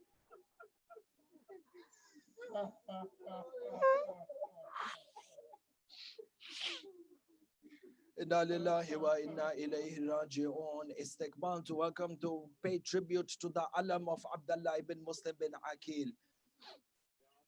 Ya Hussein, Ya Abdullah, Ya Madlum, Ya Abdullah, Ya Mazlum, Ya Abdullah, Ya Madlum, Ya Abdullah, Ya Madlum, Ya Abdullah, Ya Madlum, Ya Abdullah, Ya Madlum, Ya Abdullah, Ya Abdullah, Ya Abdullah, Ya Abdullah, Ya Abdullah, Ya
Abdullah,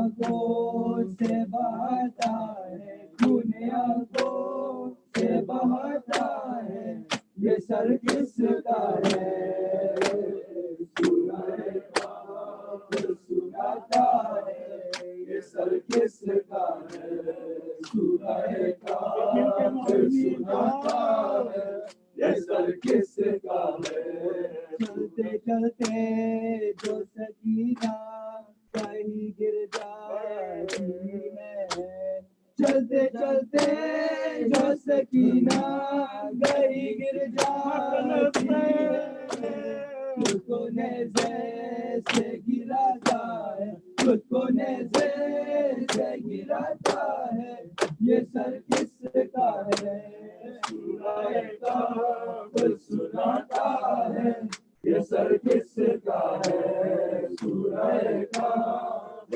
سناتا ہے یہ سر کس کا ہے جس طرف جاتا ہے بازار میں سر اکبر کا جس طرف جاتا ہے بازار میں سر اکبر کا اس طرف دیکھتا جاتا ہے اس طرف دیکھتا جاتا ہے یہ سر کس کا ہے سورہ کاف سناتا ہے یہ سر کس کا ہے سورہ کاف سناتا ہے یہ سر کس کا ہے کسی بازار میں ہوتے ہیں حرم جب بھی داخل کسی بازار میں ہوتے ہیں حرم پہلے پتھر یہی کھاتا ہے پہلے پتھر یہی کرتا ہے یہ سر کس کا ہے سورہ کاف سناتا ہے یہ سر کس کا ہے سورہ کاف سناتا ہے یہ سر کس کا ہے بات ہوتی ہے معصوم سے ایک بار کو بات ہوتی ہے تو معصوم سے ایک بار کو سے سناتا ہے سے سناتا ہے یہ سر کس کا ہے سورہ کاف سناتا ہے یہ سر کس کا ہے سورہ کاف سناتا ہے یہ سر کس کا ہے کہ قرآن کی آیات طرف نب سے کہ قرآن کی آیات سر زینب سے جان لوگوں کا ہٹاتا جان لوگوں کا ہٹاتا ہے یہ سر کس کا ہے سورہ کاف سناتا ہے یہ سر کس کا ہے سورہ کاف سناتا ہے یہ سر کس کا ہے کھولے آنکھوں سے بہاتا ہے کھولے آنکھوں سے بہاتا ہے یہ سر کس کا ہے سورہ کاف سناتا ہے یہ سر کس کا ہے سورہ کاف سناتا ہے یہ سر کس کا ہے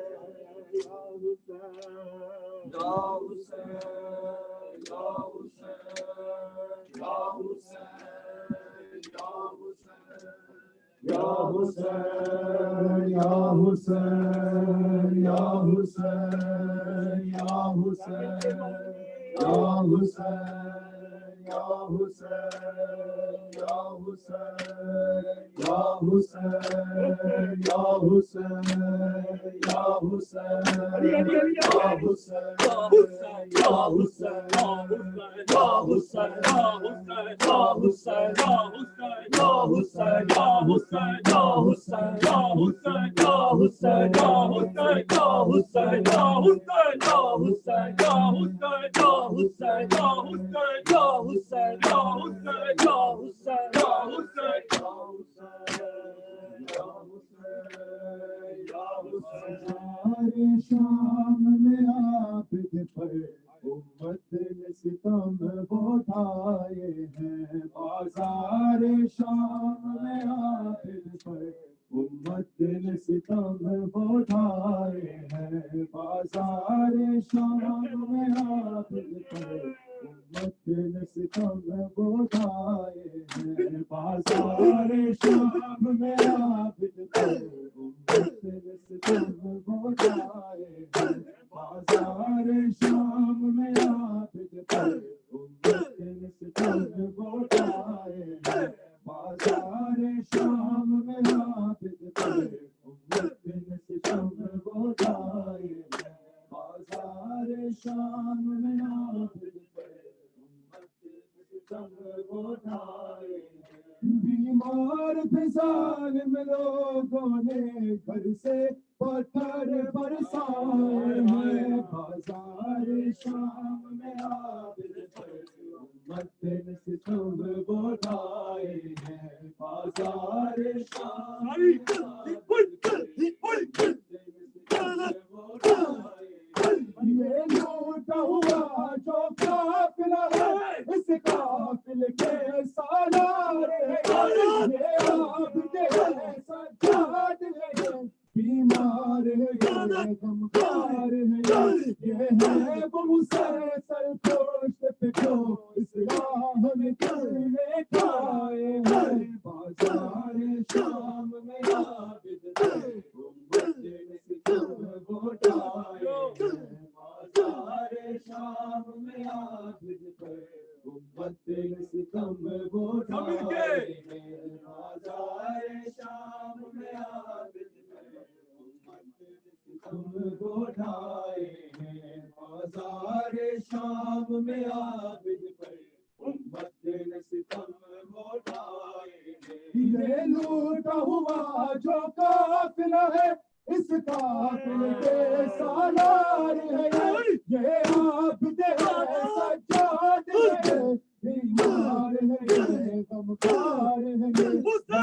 ہے وہ مسلسل پشت پہ جو اسلام میں کرنے کھائے ہیں. بازار شام میں عابد پر امت نے ستم اٹھائے ہیں. بازار شام میں عابد پر امت نے ستم اٹھائے ہیں. بازار شام میں عابد پر امت نے ستم اٹھائے ہیں. بازار شام میں عابد پر امت نے ستم اٹھائے ہیں. بیمار پہ ظالم لوگوں نے گھر سے پتھر برسائے ہیں. بازار شام میں عابد پر امت نے ستم اٹھائے ہیں. بازار شام میں عابد پر امت نے ستم اٹھائے ہیں. سجاد مسلسل دھوپ میں ہے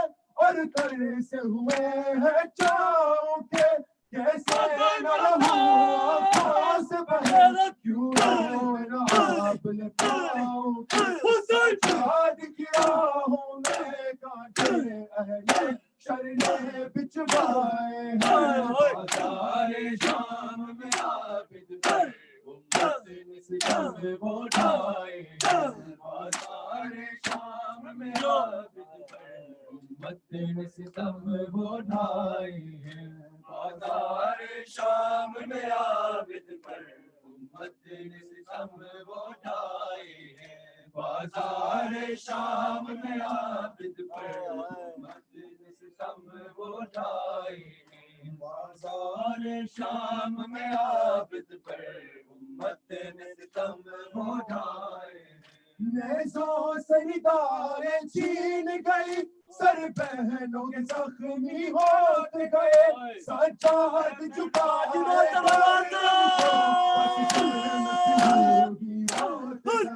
زینب کی دانا سر سے چھنا اس بات سے ہی گھبراتے ہیں. بازار شام میں عابد پر امت نے ستم اٹھائے ہیں. بازار شام میں عابد پر امت نے ستم ستم وہ اٹھائے ہیں بازار شام میں عابد پر امت نے ستم وہ اٹھائے ہیں بیمار پہ ظالم لوگوں نے گھر سے پتھر برسائے ہیں بازار شام میں عابد پر امت نے ستم وہ اٹھائے ہیں بازار شام میں عابد پر امت نے ستم وہ اٹھائے ہیں بازار شام میں عابد پر امت نے ستم وہ اٹھائے ہیں زنجیر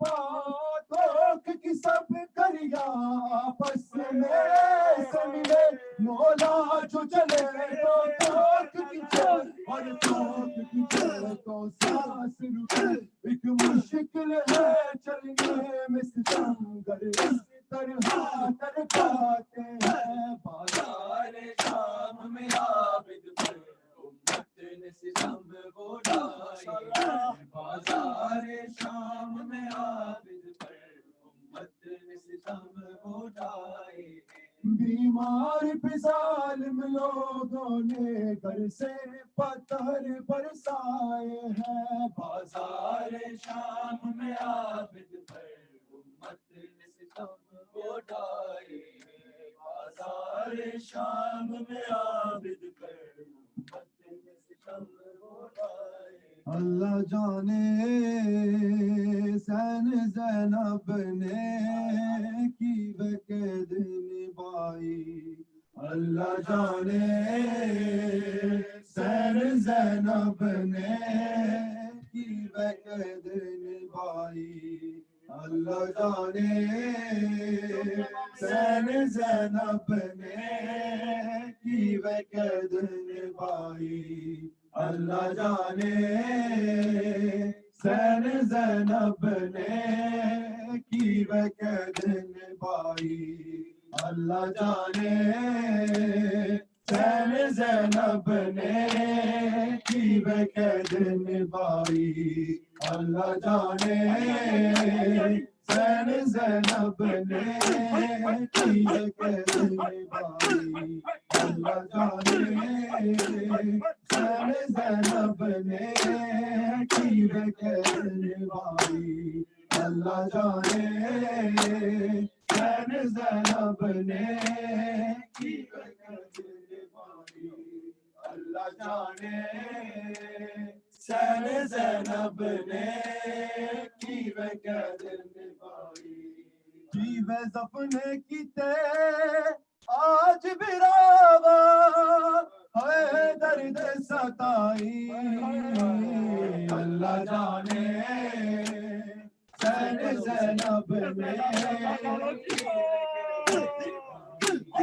جیوے زفنے کی تے آج براوا ہے درد ستائی اللہ جانے حسین زینب نے کی قید نبھائی اللہ جانے حسین زینب نے کی قید نبھائی اللہ جانے حسین زینب نے کی قید نبھائی عابد نو باتاراں دے وچ قیدی صبرا چا سکینہ نو بدی کہنا نو قیدی ہاتھ دے نال سامدی رہ گئے سہارا دی کمائی اللہ جانے حسین زینب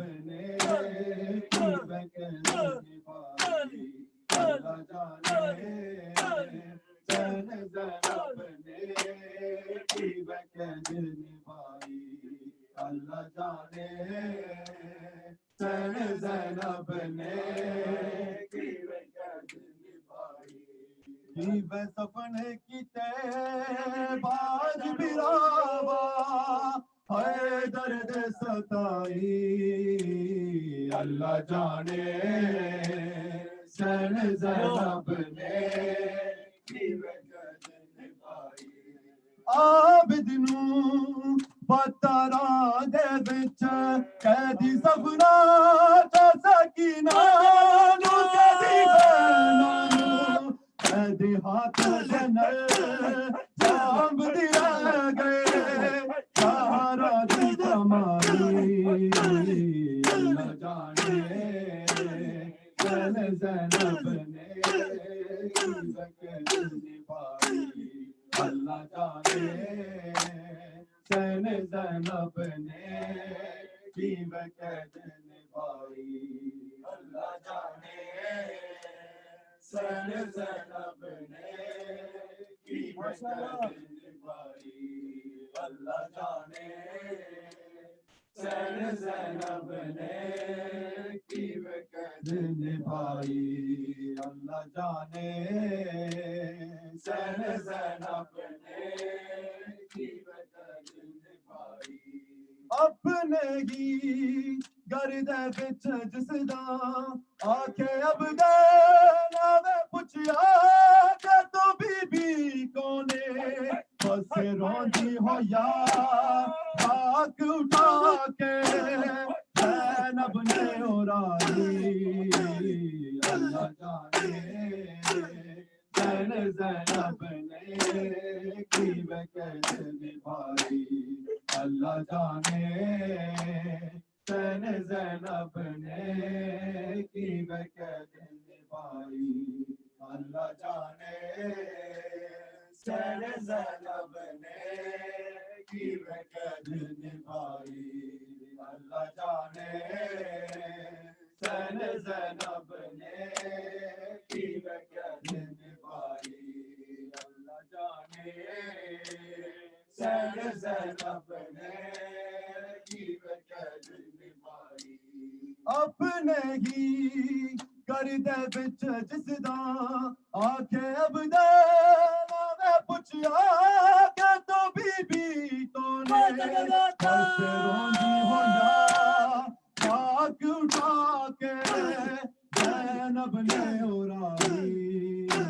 اللہ جانے زینب نے کی وقت نبھائی اللہ جانے زینب نے کی وقت نبھائی اللہ جانے زینب نے کی وقت نبھائی جیوے سپنے کیتے باج براوا ہے درد ستائی اللہ جانے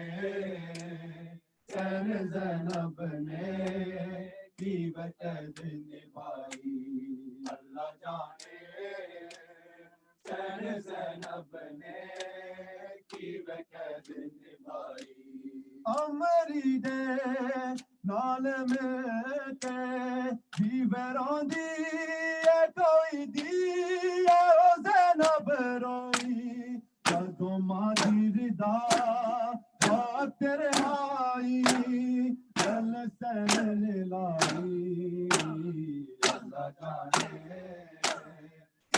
زینب نے کی وقت نبھائی اللہ جانے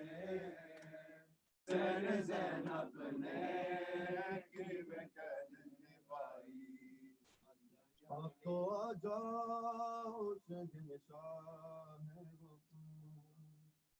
تو آ جاؤ شہنشاہ وفا اب تو آ جاؤ شہنشاہ وفا اب تو آ جاؤ شہنشاہ وفا اب تو آ جاؤ شہنشاہ وفا اب تو آ جاؤ شہنشاہ وفا اب تو آ جاؤ شہنشاہ وفا اب تو آ جاؤ شہنشاہ وفا اب تو آ جاؤ شہنشاہ وفا اب تو آ جاؤ شہنشاہ وفا رو رو کہتی تھی سکینہ رن میں رو رو کہتی تھی سکینہ رن میں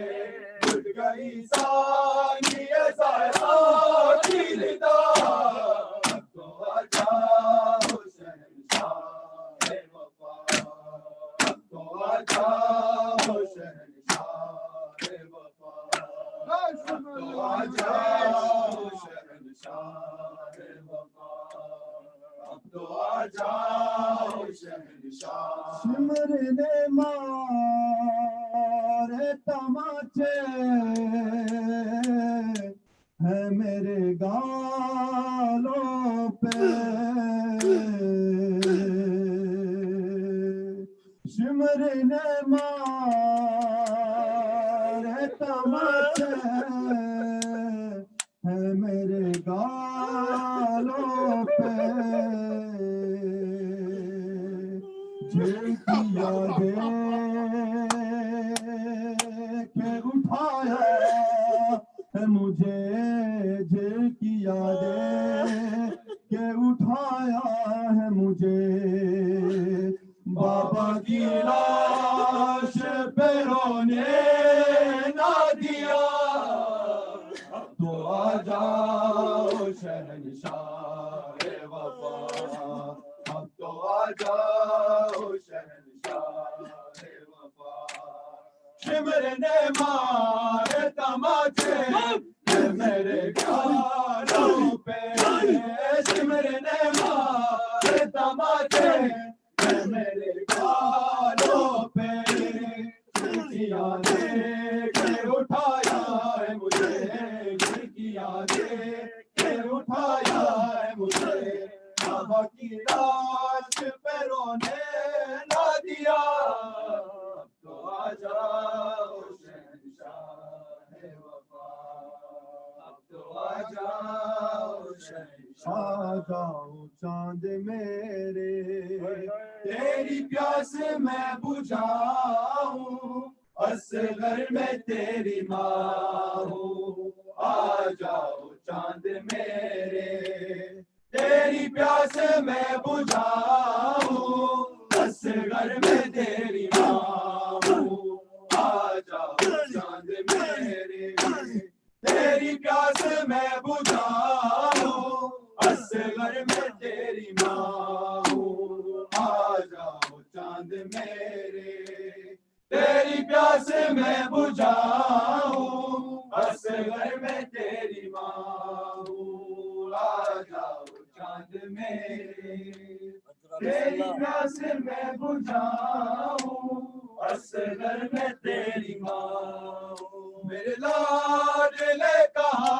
ہو میرے لاڈلے کہاں ہو سینے تمہیں لگاؤں اصغر میں تیری ماں ہوں آ جاؤ چاند میرے تیری پیاس میں بجھاؤں اصغر میں تیری ماں ہوں میرے لاڈلے کہاں ہو میرے لاڈلے کہاں ہو سینے تمہیں لگاؤں اصغر میں تیری ماں ہوں آ جاؤ چاند میرے تیری پیاس میں بجھاؤں اصغر میں تیری ماں ہوں آ جاؤ چاند میرے تیری پیاس میں بجھاؤں اصغر میں تیری ماں ہوں آ جاؤ چاند میرے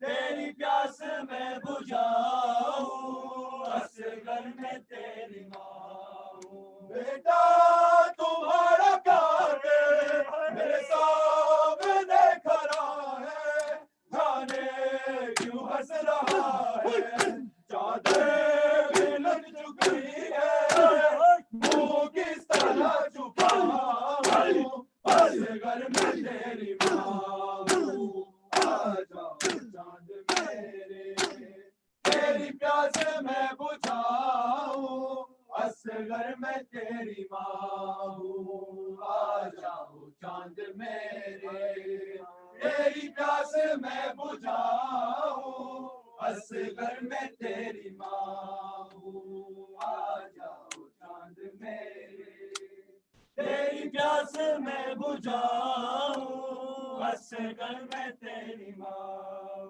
میرے لاڈلے کہاں ہو میرے لاڈلے کہاں ہو سینے تمہیں لگاؤں اصغر میں تیری ماں ہوں آ جاؤ چاند میرے تیری پیاس میں بجھاؤں اصغر میں تیری ماں ہوں آ جاؤ چاند میرے تیری پیاس میں بجھاؤں اصغر میں تیری ماں ہوں آ جاؤ چاند میرے تیری پیاس میں بجھاؤں اصغر میں تیری ماں ہوں بیٹا تمہارا کات میرے سامنے کھڑا ہے جانے کیوں ہنس رہا ہے دل اٹھ چکی ہے منہ کس طرح چھپاؤں اصغر میں تیری ماں ہوں آ جاؤ چاند میرے تیری پیاس میں بجھاؤں اصغر میں تیری ماں آ جاؤ چاند میرے تیری پیاس میں بجھاؤں اصغر میں تیری ماں ہوں آ جاؤ چاند میرے تیری پیاس میں بجھاؤں اصغر میں تیری ماں ہوں آ جاؤ چاند میرے تیری پیاس میں بجھاؤں اصغر میں تیری ماں تیرے جھولے کو سکینہ رو رو کے چومتی ہے تجھے گھر میں ڈھونڈتی ہے تیری موت کی خبر میں کیسے اسے سناؤں اصغر میں تیری ماں ہوں آ جاؤ چاند میرے تیری پیاس میں بجھاؤں اصغر میں تیری ماں ہوں آ جاؤ چاند میرے تیری پیاس میں بجھاؤں اصغر میں تیری ماں ہوں آ جاؤ چاند میرے تیری پیاس میں بجھاؤں اصغر میں تیری ماں ہوں میرے لاڈلے کہاں ہو میرے لاڈلے کہاں ہو سینے تمہیں لگاؤں اصغر میں تیری ماں ہوں آ جاؤ چاند میرے تیری پیاس میں بجھاؤں اصغر میں تیری ماں ہوں آ جاؤ چاند میرے تیری پیاس میں بجھاؤں اصغر میں تیری ماں میری جان جا رہی ہے یہ سوچ سوچ اصغر اس پھول سے گلے پر یہ تیر کیسے جھیلا بہنوں کو کیا بتاؤں اصغر میں تیری ماں ہوں آ جاؤ چاند میری پیاس میں بجھاؤں اصغر میں تیری ماں ہوں آ جاؤ چاند میرے تیری پیاس میں بجھاؤں اصغر میں تیری ماں ہوں آ جاؤ چاند میرے تیری پیاس میں بجھاؤں اصغر میں تیری ماں ہوں آ جاؤ چاند میرے تیری پیاس میں بجھاؤں اصغر میں تیری ماں ہوں نیزے سے گر رہا ہے ننھا سا سر تمہارا دل روتا ہے ہمارا میرے ہاتھ تو بندھے ہیں سر کس طرح اٹھاؤں اصغر میں تیری ماں ہوں آ جاؤ چاند میرے तेरी प्यास मैं बुझाऊं, असगर में तेरी माँ हूँ। नजर से गिर रहा है नन्हा सा सर तुम्हारा, दिल रोता है हमारा, मेरे हाथ तू बंधे हैं, सर किस तरह उठाऊं, असगर में तेरी माँ हूँ। आ जाओ चांद मेरे, तेरी प्यास मैं बुझाऊं, असगर में तेरी माँ हूँ। आ जाओ चांद मेरे, तेरी प्यास मैं बुझाऊं, असगर में तेरी माँ हूँ। या ज़ैनब या ज़ैनब या ज़ैनब या ज़ैनब या ज़ैनब या ज़ैनब या अल्फाज़ आप अल्फाज़ आप अल्फाज़ आप अल्फाज़ आप अल्फाज़ आप अल्फाज़ अब्दुल्लाह अब्दुल्लाह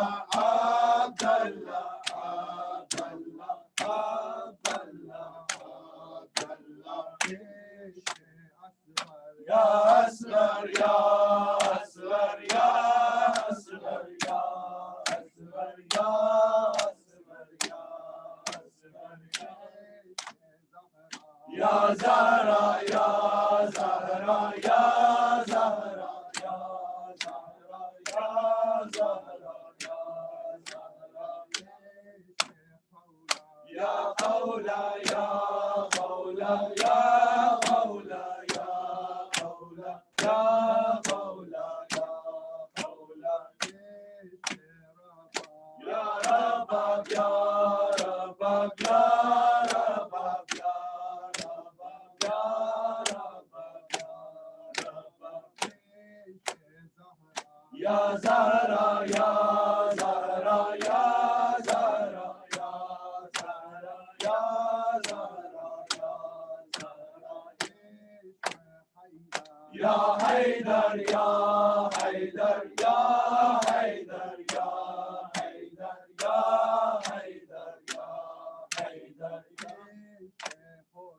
या हुसैन या हुसैन या हुसैन या हुसैन या हुसैन या हुसैन या महदी या महदी या महदी या महदी या محمد وآل محمد صلوات.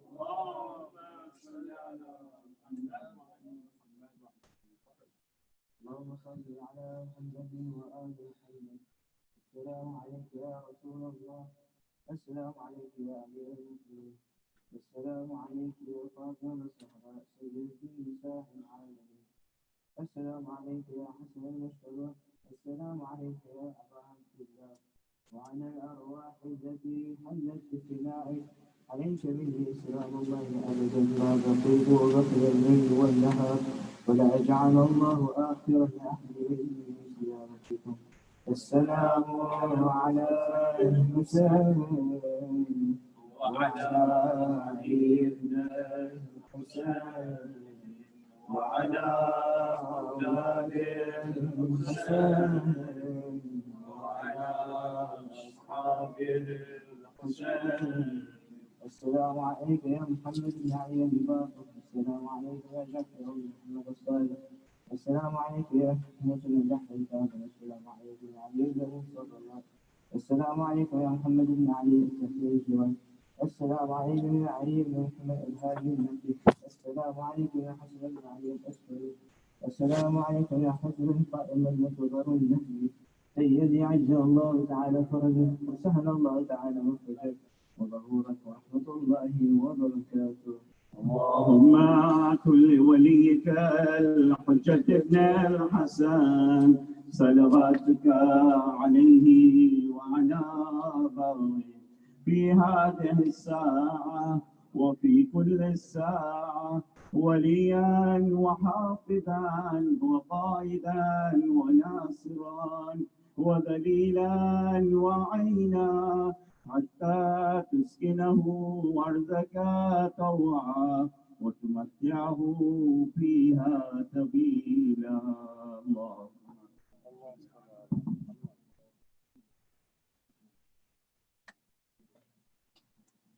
نعرة